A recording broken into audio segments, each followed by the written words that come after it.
DJ पर नचावे, DJ पर नचावे, डीजे पर नचावे, डीजे ज्योति प्रकाश, अखन हाँ सब सुन रहल छी माही रिकॉर्डिंग स्टूडियो सा सिंगर राम बालक के आवाज में।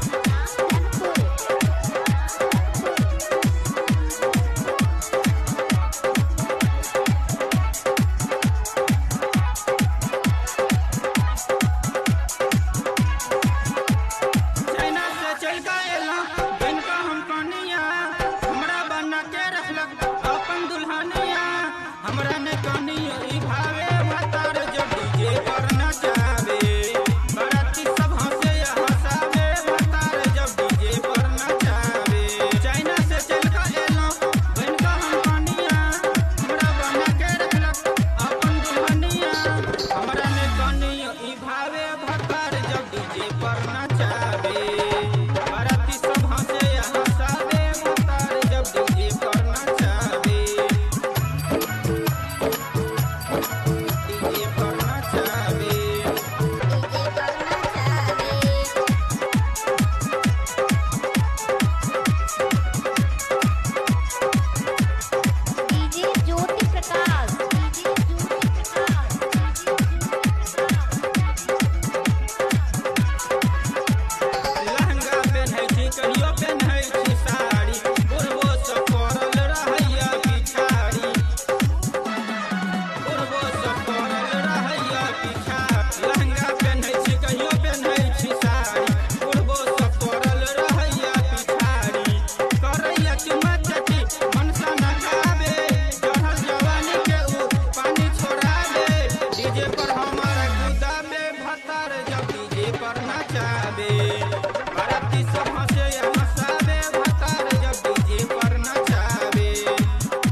पर